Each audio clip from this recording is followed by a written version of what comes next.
I'm not 20 years old anymore. It's not okay to live on the streets. Social work is all about building trust with one another. What was a bit unpleasant is the Berliner Schnauzes.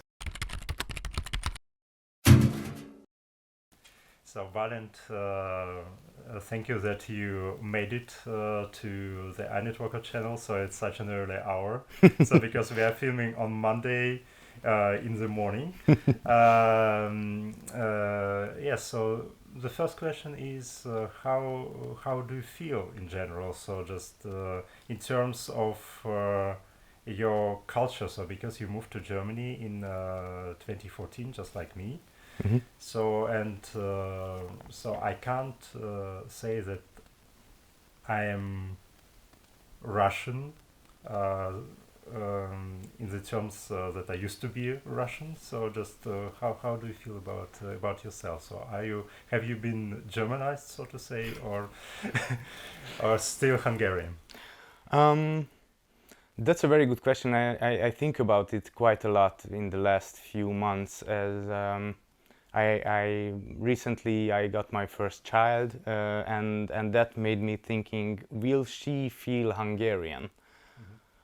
For me, it's not a question. I'm a Hungarian person. I was 31 when I moved to Germany, so I will always stay Hungarian in the sense that I'm not German. I don't think, even though I find Berlin mostly welcoming, but I don't think that anyone would say that I'm German just because I speak some German. Um, but being Hungarian, when I used to live in Hungary, it meant nothing for me because almost everyone I knew was Hungarian, and it meant little to me. But now that I'm a migrant and living in Western Europe, I first time in my life as a white cis hetero male, I found how exclusivity works. Yeah, I had my fair share of problems of not being German. So I feel Hungarian in this sense. Yeah. What about the European dimension? So because actually, so in the European Union, we often think that we often hear so that at least on the authorities level, so they would like to have a kind of European culture, so just like common European culture, which everybody would be committing to. So just do you feel European in this sense or in another sense? I find the term European hard to swallow because these labels, they are exclusive, and if you're European you can't be something else. I mean, you can work on a cultural concept of welcoming other cultures, but still it would be exclusive. I feel European, and I think that being European is something that mostly migrants can feel, because from my exercises, I feel that when I used to live in Hungary, I felt Hungarian, and it didn't mean anything to me. Now that I'm living somewhere still in Europe, I see the differences, but more so and so I see what connects us. So I used to see the differences between German habits and culture and the Hungarian one, but now after 7 years of living in Germany, I see more the common things. And I think if that's something that's European, then yes, a part of me is absolutely European, yeah. Okay. What was the hardest thing here in Germany to swallow, and what was the easiest thing, or just like what you were positively surprised about? So when you moved to Germany. Yeah, well, it's a bit different in my case because I definitely wanted to move to Berlin and not to Germany. If Berlin had been anywhere else in Europe, I would have wanted to move there.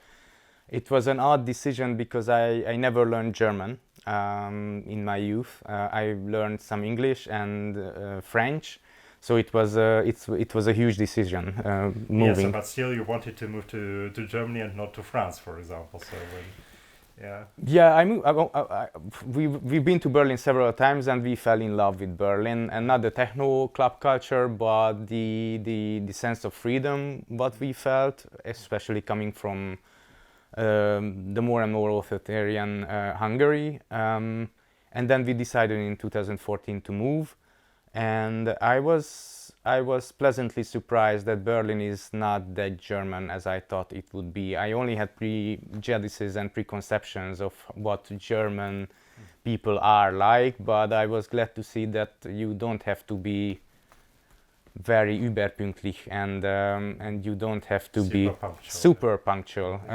Yeah, you don't have to be. You don't have to be. You don't have to be like these prejudices, and still you can live your life here in Berlin. What was a bit unpleasant is the Berliner Schnauze. So it's the typical Berliner how we get together as people on the street, for example. I'm not saying that in Eastern Europe the people are total positive and smiling all the time, because that's obviously not true. But here I felt when I needed help that it was pretty hard to get a bystander to help. Or when I didn't find my way to a public institution or something, so they always thought that I would be a beggar or something, and it was like, okay, is this how it works? Yeah. So for me, so the hardest thing about what you are talking about is so when you move a little bit northward to Mecklenburg. And there are people. So to me they are. We can't generalize, of course, but the people I met on the streets, they were completely unpolite, so impolite. So just to me, and I would think, okay, so no, Berlin is all right. So just in that sense. Yeah, it's always a matter of. But for example, I've been to Cologne. Yeah. And that's advertised as the most friendly city in Germany, and I found it, yes, that people. I mean, there was a kid riding the bike on the sidewalks, and he politely rang his bell and, excuse me, can I get through you, because and here in Berlin it would be Exactly. so there is a difference how people behave with one another. Yeah. But the question is whether you influence the branding of the city, or the branding of the city influences you. So Yeah, it also can both ways, I would say. Yeah.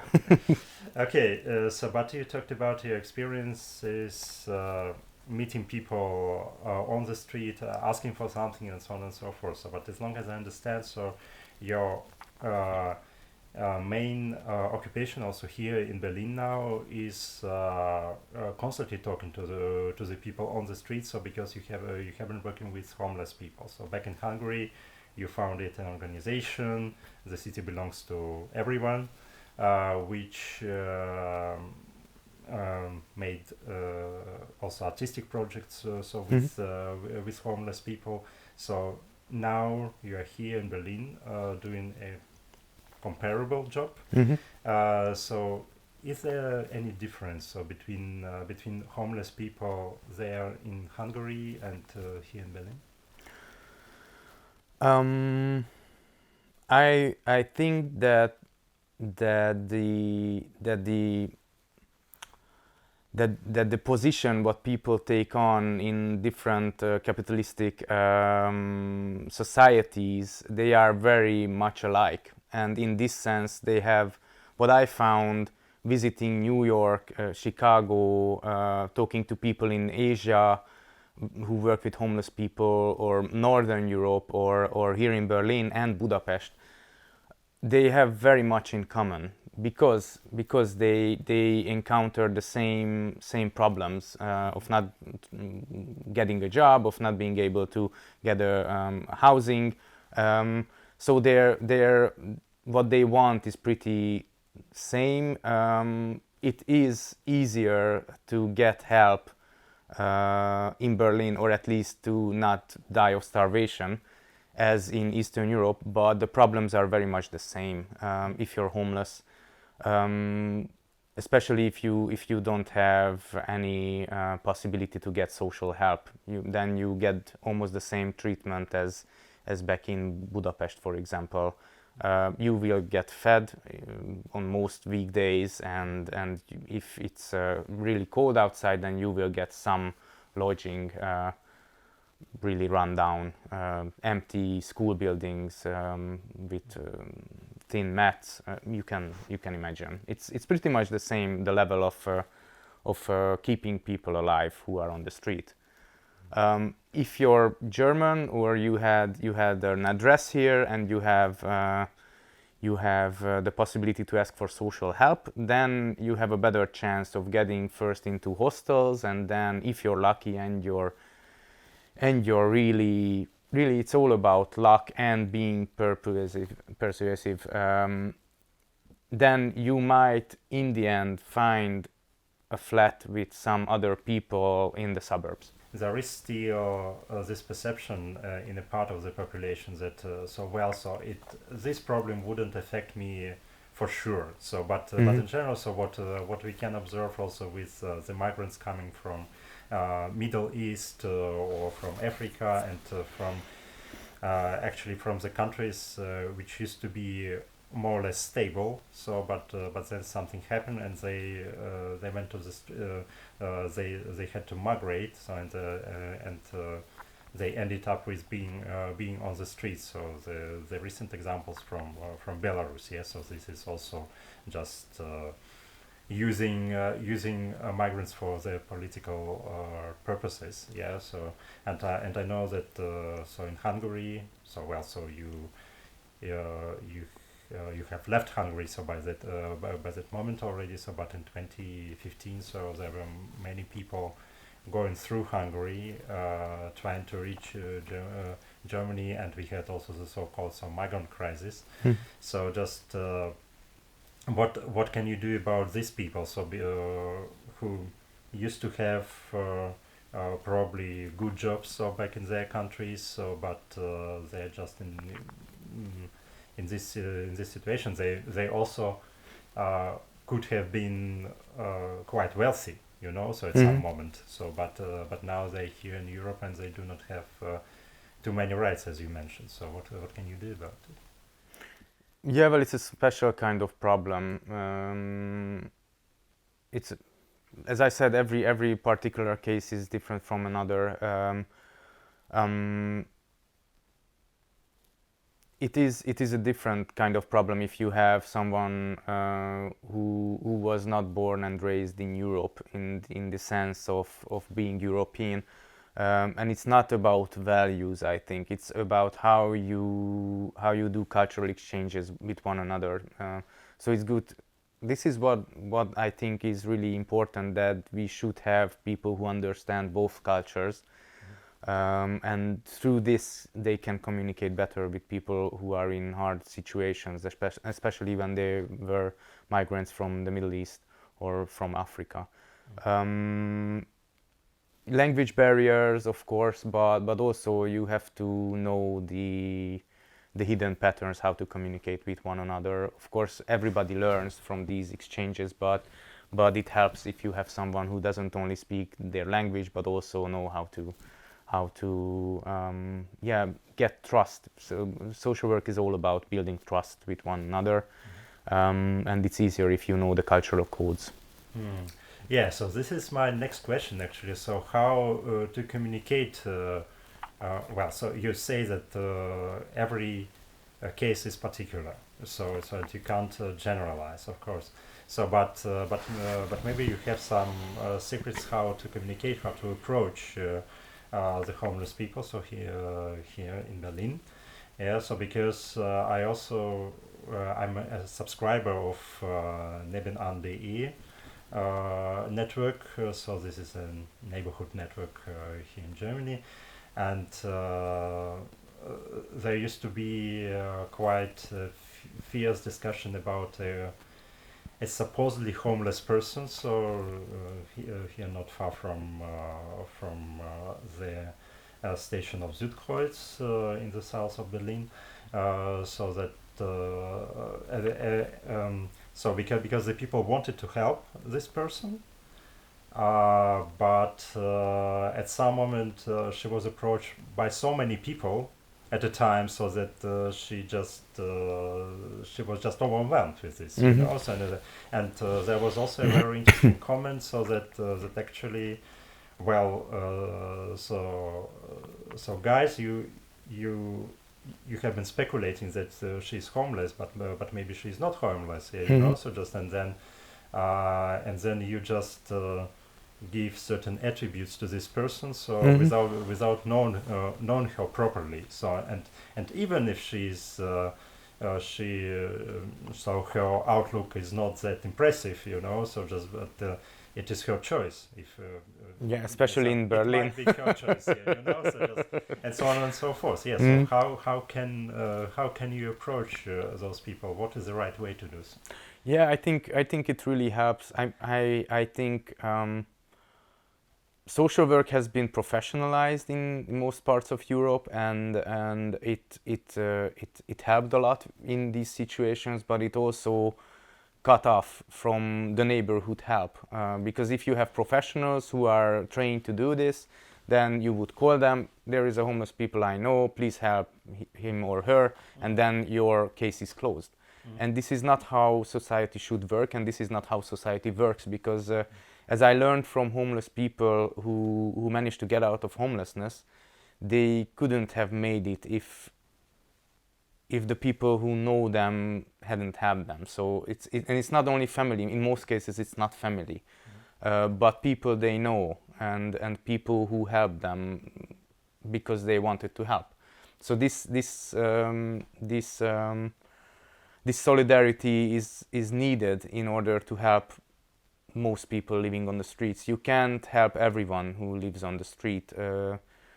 Of course, there are some people who are voluntarily on the street because they don't want to take part in society anymore. But most people who live on the streets are involuntary because they can't find a home. And you need to help. You need to give help. Nobody wants homeless people living in their street, right? Because it's a problem. It's not okay to live on the streets, and it's not okay to have this feeling of helplessness from both sides.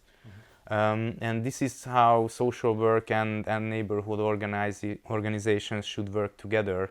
I used to work 1 year as a street worker, a street social worker, and it really struck me how people who have been long-term rough sleepers, the neighbors know them. Some don't like them, but some help them for years.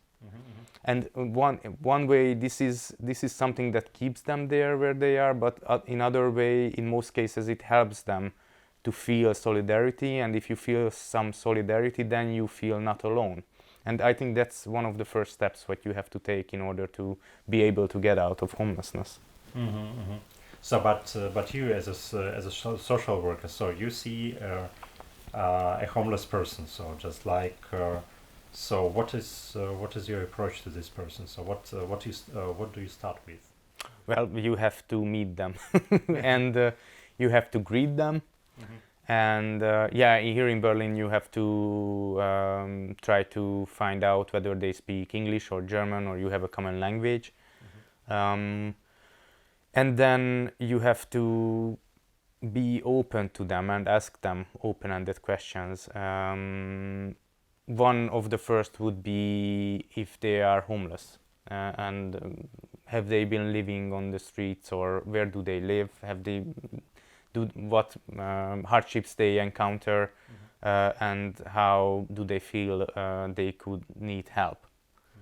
That would be the first thing, obviously. It's not rocket science, it's just you have to be open, but otherwise you have to know your limitations and you have to adhere to your limitations. And that's the hard thing about being a social worker, I think, that you have to be open and you have to give, but you have to say no at certain points.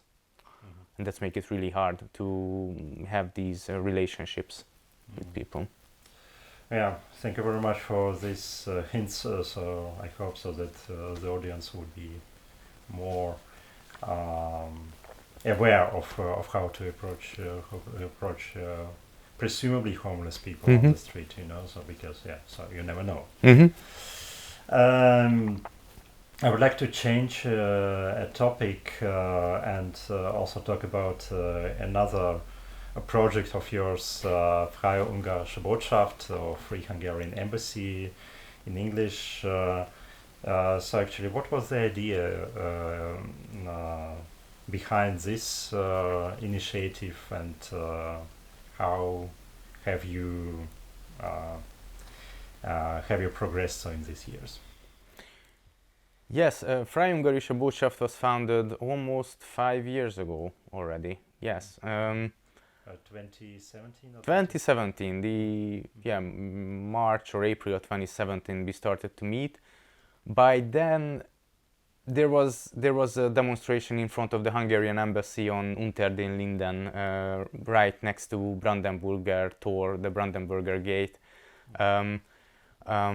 Like almost every month, somebody organized something, because there was every month something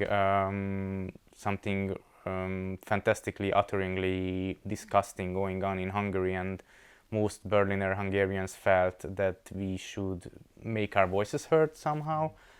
After one particular demonstration where we were 150 people about, regarding the Central European University, which was ousted from Hungary because it was run by György Soros, which was an enemy figure of the government, still is, partly because he's Jewish. So we made a solidarity demonstration, not me, but some Hungarians organized a solidarity demonstration with CEU, Central European University, and afterwards we went to a bar with some people, and this is how organizations start, I think. We had a drink and thought commonly about what more can we do. Berlin is the capital of Germany, which is the powerhouse of the European Union. We can do more than have solidarity demonstrations for ourselves in front of the Brandenburger Gate. I mean, we have a group photo that most Hungarian online news agencies take that as a minus, as a small article, and which is nice, but we should be able to do something more. And this is how it started, and ever since we've been thinking about new ways how to help Hungary, and how to weave a network of Hungarians living abroad. So we see our goal is to strengthen the rule of law and solidarity society back in Hungary from abroad, which makes, so we don't want to do the work that CSOs in Hungary would do better. We want to organize the Hungarians living abroad with whom we share these values, to work together, and together we can help Hungary from abroad. We still feel attached to Hungary, and this is why your question, am I Hungarian? It was baffling for me, because of course I am. I can be more, but I can't be anything else. In this sense.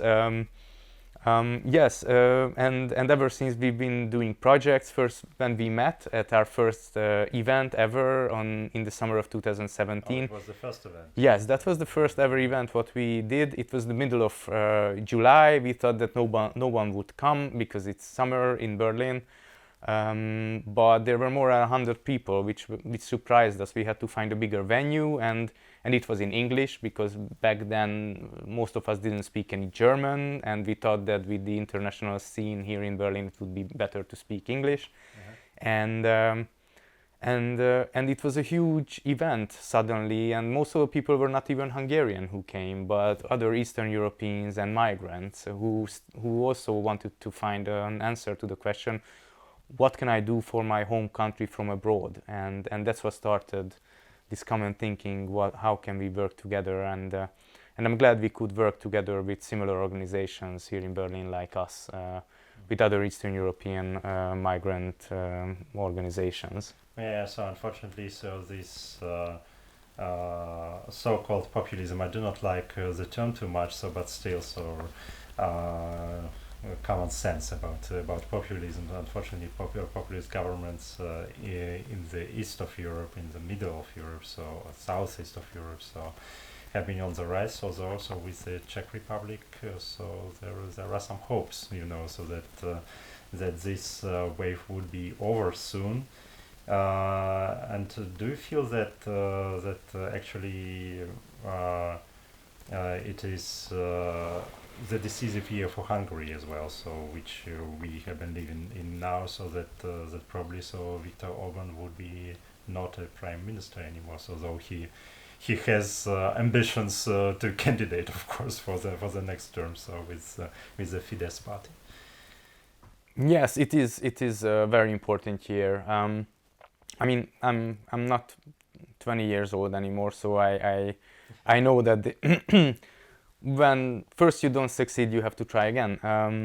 But this after 12 years, it could be the first year when the opposition have a fighting chance of winning over Fidesz and Mr. Viktor Orbán. We'll see what will happen. I mean, there is a wave all over the earth. I mean, the U.S. with Trump was the biggest and very bad joke about this authoritarian wave. What we've seen, but there is always hope. I believe there is always hope, and this is why we will now organize a huge campaign. We did this first time in 2018 by the last general elections in Hungary. Afterwards, in 2019, we also organized the campaign to get out the vote, to make Hungarians and Eastern Europeans in the European parliamentary vote go to vote, because we still think that even though we don't live in Hungary, we still have to vote in this and symbolically keep this relationship to our home country. And this is what we will organize this year as well. So a question I quite often hear from very different people also here in Germany, and I would ask you this question as well. So though I know that it is quite peculiar question. So when the situation in Hungary changes, so would you like to come back to Hungary, or would you like to stay here? So still, so that your life is just here now and not there in Budapest. Yes, I can't say that I never heard this question before. Oh, really? Yes, because it goes back to why I left Hungary, and for me, I think it's different in every case, but for me it was not all about politics. Even though I worked with politically sensitive topics like homelessness and poverty, which is always politically sensitive. It was also before 2010, before the Orbán regime, but it was completely it was very hard after 2010, and but it was only a part why I left Hungary. I also became 30, and I had to think about myself as well. And I always lived in Budapest for 30 years, and Budapest is a fantastic city, especially if you don't speak any Hungarian. But after 30 years of living in Budapest, I wanted to see something else. And Berlin gave me this possibility to see myself in a different reflection as a migrant, as not someone who has everything given as a Budapest white male person, but to find new challenges and find new happiness, new ways of becoming fulfilled, the feeling of fulfillment. And it was really hard to build up a second life here in Berlin, and building up a third life now close to 40. Even if I moved back to Budapest, I would have to build up my life once again, and it's such a challenge. You have to think twice about going into that challenge. I feel really well here in Berlin. Of course, it has its limitations, like every place, but life is rewarding and a lot easier here than nowadays back in Hungary. Okay, yeah, good luck with all your endeavors and with all your thoughts about the future. And thank you very much for having joined us here. Yeah, thank you.